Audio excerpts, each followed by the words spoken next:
Hello दोस्तों, comic country में आपका स्वागत है। आज हम लोग देखने वाले हैं 2023 में रिलीज हुए मार्वल स्पाइडरमैन 2 गेम के ऊपर बेस्ड मार्वल स्पाइडरमैन 2 कॉमिक को। तो चलिए दोस्तों, बिना टाइम वेस्ट किए शुरू करते हैं। तो हमारी कहानी शुरू होती है एमजे से।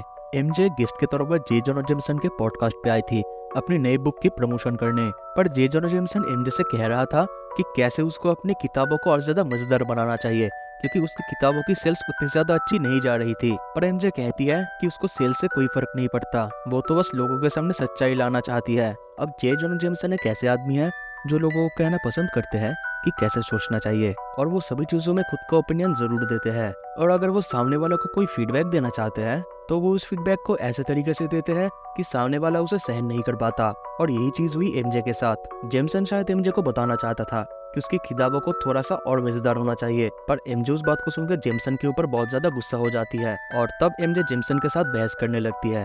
और जब वो जेमसन के साथ बहस कर रही थी तब हम अचानक देखते हैं पीटर और माइल्स टोरेंटोलो के साथ लड़ते हुए जेमसन के स्टूडियो का खिड़की तोड़ के अंदर आ जाते हैं, जिसको देख के वहाँ खड़े सभी लोग बहुत ज्यादा डर जाते हैं। जब वो लोग लड़ रहे थे तब दूसरी तरफ जे जोना जेमसन अपने प्रोड्यूसर को बुलाते हुए कहता है कि उसके प्रोड्यूसर उसका ह्यूमन शील्ड है और उसको नहीं मरना चाहिए अभी, क्योंकि वो बहुत इंपॉर्टेंट आदमी है। और तब दूसरी तरफ एमजे डेली ब्यूगल के लिए इस फाइट को लाइव स्ट्रीम कर रही थी। दूसरी तरफ टोरेंटोलो से लड़ते हुए पीटर कह रहा था कि क्या हुआ, क्या दोनों स्पाइडरमैन ने तुम्हारी हवा निकाल दी। तो टोरेंटोलो कहता है कि मुझे मेरा ऑनर वापस चाहिए और मुझे वो मिलेगा तुम लोगों को मार के। ये कह के टोरेंटोलो पीटर और माइल्स के ऊपर अटैक करने जाता है, पर वो उस अटैक को डॉज कर लेते हैं। इसके अगले ही पल जब टोरेंटोलो पीटर और माइल्स के ऊपर अपने गन से फायर करने जाता है तो उसका गन ठीक तरह से काम नहीं करता और उसके ऊपर पीटर और माइल्स उसके गन के ऊपर जाल बिछेड़ देते हैं, जिसकी वजह से उसका गन अचानक से फट जाता है और तब वो लोग घायल पड़े टोरेंटोलो को लेके वहां से चले जाते हैं। इसके बाद हम देखते हैं पीटर और एमजे अपने गार्डन में बारबेक्यू कर रहे थे। तब एमजे पीटर से कहती है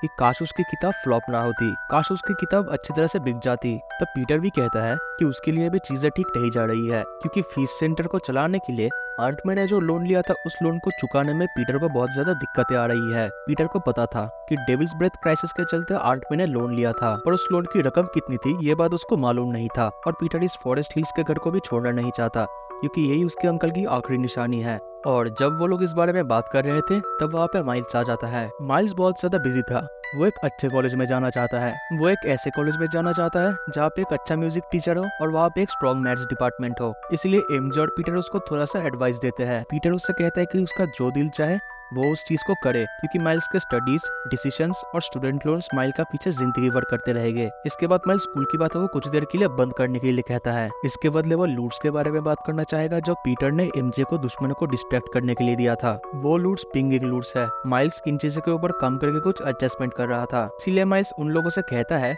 कि मुझे कुछ पार्ट्स चाहिए। क्या वो लोग उसके साथ आएंगे या फिर कपल होने के तौर पर कुछ टाइम स्पेंड करेंगे एक दूसरे के साथ। पर तब पीटर और एमजे ने माइल्स के साथ जाने का ठान लिया। कंप्यूटर के दुकान से निकलने के बाद अचानक से कार रिपेयरिंग शॉप के बाहर पीटर की स्पाइडर सेंसेस एक्टिवेट हो गई। इसके बाद पीटर और माइल्स ने अपना स्पाइडर सूट पहन के जब अंदर झांका तब उन लोगों को दिखा एक ग्रुप, और उस ग्रुप के लोग रेड कलर का हुड पहन के वहाँ पे खड़े हुए थे। और तब पीटर और माइल्स को वो मामला ठीक नहीं लगा और तब बिना वक्त जाया किए छत तोड़ के पीटर और माइल्स अंदर घुस गए उन लोगों की पिटाई करने के लिए। और जब स्पाइडरमैन ने उन लोगों में से एक को किया तब वो अचानक से गायब हो गया, जो देख के पीटर हैरान हो गया। और तब एमजे अंदर आके उन गायब हुए लोगों के ऊपर एक केमिकल से बड़ी बाल्टी फेंक के मारती है, जिसकी वजह से वो गायब हुए लोग पीटर और माइल्स को दिखने लगते हैं और वो दोनों एक एक करके उन सभी लोगों की पिटाई करना शुरू कर देते हैं। इसके बाद पीटर और माइल्स अपने सिविलियन सूट में पुलिस ऑफिसर्स के पास जाते हैं और उस ग्रुप के बारे में पुलिस ऑफिसर्स को कहते हैं। तब एमजे भी उन पुलिस ऑफिसर से कहती है कि वो डेली ब्यूगल की एक न्यूज रिपोर्टर है और अगर इस ग्रुप के बारे में पुलिस के पास कोई जानकारी हो तो उस जानकारी को वो लोग शेयर करे। तब पुलिस कहती है कि उन लोगों के पास ऐसी गैंग की रिपोर्ट आई थी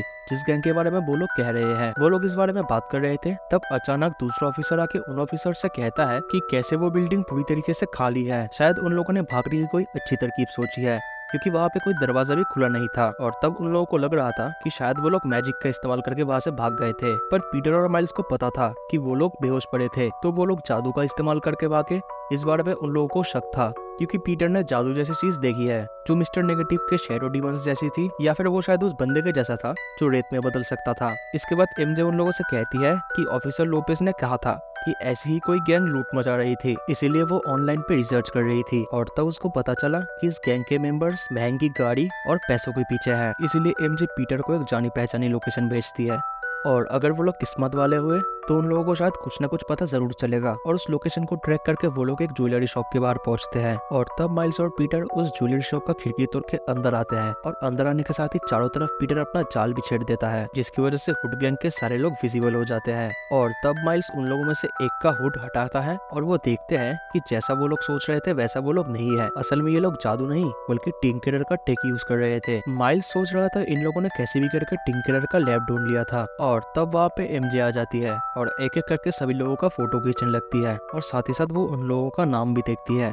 और तब पीटर और एमजे उन लोगों से कहते हैं कि अगर उन लोगों ने अपना मुंह नहीं खोला तो फिर उन लोगों का इन्फॉर्मेशन वो बाहर लीक कर देंगे, जिसकी वजह से वो लोग मर भी सकते हैं। तब उन लोगों में से एक ने कहा कि हुड का असली नाम हमें नहीं पता, पर हम इतना बता सकते हैं कि हुड हमें टिंकरर के टेक तक ले गया। उन लोगों के मुताबिक हुड सचमुच का जादू जानता है, वो गायब भी हो सकता है और वो हवा में भी चल सकता है। तब माइल्स कहता है कि फिन यानी कि टिंकरर के लोगों के पास ऐसे प्रोग्रामेबल बूट्स थे जो बहुत ऊंचा छलांग लगा सकते थे और दीवार पर भी चल सकते थे। तो शायद हुड ने उन बूट्स को किसी तरीके से मॉडिफाई किया होगा, जिसकी वजह से वो हवा में भी चल सकता है। इसके बाद उस गैंग का दूसरा आदमी कहता है कि उसको लगा हुड जो कर रहा है वो शायद राइनो या फिर स्कॉर्पियन की तरह फेक है, पर असल में वैसा कुछ नहीं है और उस जादुई सामान में लाइफ और डेथ की पावर्स है। और जब वो तीनों उन लोगों से कुछ और सवाल पूछने जाते हैं तब अचानक से उस जगह की लाइट्स चली जाती है और वो जगह अंधेरा हो जाता है। तब वो आदमी अचानक से कहता है कि यहाँ पे वो आ चुका है और अचानक से उस अंधेरे में गोलियां बरसना शुरू हो जाती है। और तब हुड के आदमियों में से एक कहता है कि हुड यहाँ पे तुम लोगों को नर्व बेचने के लिए आया है। इसके बाद एमजे वहाँ के फायर अलार्म को एक्टिवेट करने जाती है पर वो नाकाम होती है, इसीलिए पीटर उस फायर अलार्म को एक्टिवेट करने का ट्राई करता है पर फिर वो भी नाकाम होता है। इसके बाद माइल्स कहता है कि वो 360 वेब ब्लास्ट की मदद से फायर अलार्म को एक्टिवेट कर सकता है, पर जब वो ये चीज करने जाता है वो देखता है कि दो बंदूकें जो आसमान में उड़ रही थी वो उससे कहते हैं कि तुम ये काम तब तक नहीं कर सकते जब तक तुम एक बेवकूफ की तरह ये ना बताओ कि तुम क्या करने वाले हो। पर तभी एमजे हुड की तरफ पिंगिंग लूट फेंक के कहती है कि हाँ जैसा तुमने अभी किया। अब ये वो पल था जब उस डिवाइस की इलेक्ट्रिक वेव्स की वजह से हुड सबके सामने आ गया और सबको दिखने लगा। और तब माइल्स हुड को एक बहुत जोर से किक करता है जिसकी वजह से हुड बहुत दूर जाके गिरता है। पर तभी हुड का एक आदमी माइल्स को मारने के लिए आ रहा था, पर पीटर उस आदमी को बहुत जोरदार पंच लगा के उस आदमी को ढेर कर देता है। पर बदकिस्मती से हुड उस ज्वेलरी शॉप के सारे एक्सपेंसिव ज्वेलरीज लेके वहां से फरार हो गया था। हुड के मिस्ट्री को सॉल्व करने के लिए पीटर, एमजे और माइल्स के पास फिलहाल कोई क्लू नहीं है क्योंकि हुड फरार हो चुका है और उसने जो ज्वेलरीज चोरी की है उससे शायद वो अपनी मैजिकल आइटम्स खरीद सके। पर इन सभी चीजों में एक बात अच्छी है कि उन लोगों का पाला आखिरकार हुड के साथ पड़ ही गया है और वो लोग जानते हैं कि हुड असल में मैजिक का नहीं बल्कि टेक्नोलॉजी का यूज कर रहा है और जिस क्लॉक की मदद से वो गायब हो रहा है वो क्लॉक असल में सोनिक के सामने कमजोर पड़ जाता है। इसीलिए माइल्स उन ल्यूर्स को मॉडिफाई करने की कोशिश कर रहा है। दूसरी तरफ एमजे ने स्मगलर्स की एक लिस्ट बनाई है जो लोग उस रात को डील्स करेंगे और तब पीटर और माइल्स ने इस बात का फैसला किया कि वो लोग उस लिस्ट को स्प्लिट अप करेंगे और फिर वो शाम को एक दूसरे के साथ मिलेंगे। उस लिस्ट से उन लोगों को द फॉरेनर नाम के एक शख्स के बारे में पता चला। ये smuggler arts and historical relics को स्मगल करता है, इसीलिए स्मगलर इस एरिया का सबसे एक्टिव स्मगलर है। इसलिए उन लोगों ने सोचा कि क्यों ना इस आदमी से कुछ पता लगाया जाए। इसके बाद जब पीटर और माइल पियर पे पहुंचे तब वो देखते हैं कि स्मगलर का बोट वहां से निकल चुका था, पर तब भी वो हुड का पीछा कर सकते हैं। इसलिए उन लोगों ने सोचा कि वो सुपरसोनिक डिवाइस को यूज करेंगे और उस एरिया के चारों तरफ वो लोग हुड को ढूंढेंगे। और फिर पीछा करते करते उन लोगों को आखिरकार एक ऐसा आदमी मिला जो हुड की तरह दिखता है और वो आदमी एक टूटे फूटे बिल्डिंग के अंदर जा रहा था। इसलिए पीटर और माइल्स उस आदमी को फॉलो करते हुए उस बिल्डिंग के अंदर जाते हैं। जाने से पहले पीटर माइल्स को सावधान कर देता है कि यहाँ पे शायद एक आर्मी भी हो सकती है जिनके पास बहुत सारी बंदूकें या फिर बॉम्ब्स भी हो सकती है। पर उस बिल्डिंग के अंदर पीटर और माइल्स को जो दिखता है शायद उसकी उम्मीद उन लोगों ने नहीं की थी। वो लोग देखते हैं कि हुड एक बीमार पड़ी बूढ़ी औरत के पास खड़ा हुआ है जो असल में हुड की माँ है। हुड ने ये सब कुछ किया था उस लाइफलाइन टैबलेट को खरीदने के लिए क्योंकि उसको विश्वास था कि यही एक चीज है जो उसकी माँ को ठीक कर सकती है। और मार्वल कॉमिक्स में लाइफलाइन टैबलेट बहुत कमाल की है क्योंकि ये बीमार को ठीक और मुर्दे को जिंदा कर सकती है। पर हुड की माँ हुड को ये सब कुछ करने के लिए मना करती है क्योंकि उसकी माँ जिस भी कंडीशन पे अभी है वो उससे खुश है और वो शांति से मरना चाहती है। इन सब के बीच माइल्स पीटर को कहता है कि हमें इस चीज को रोकना चाहिए, पर पीटर माइल्स को इंतजार करने को कहता है। और इसके बाद हुड उस लाइफलाइन टैबलेट को इस्तेमाल करता है। उस लाइफलाइन टैबलेट को इस्तेमाल करने के बाद हुड अपनी माँ से पूछता है कि वो अब कैसा महसूस कर रही है, पर उस लाइफलाइन टैबलेट ने ठीक तरीके से शायद काम नहीं किया क्योंकि हुड की माँ जैसी थी उनकी कंडीशन वैसी ही रही। पर तब हुड को इस बात का एहसास हुआ कि शायद उसने कुछ गलती कर दी है और उसके मुताबिक अभी भी सब कुछ ठीक करने का वक्त है। पर अचानक माइल्स और पीटर छत से नीचे आ गए और तब पीटर हुड से कहने लगा कि मुझे माफ कर दो, अब तुम्हारे पास बिल्कुल समय नहीं है, ये सब खत्म हो चुका है।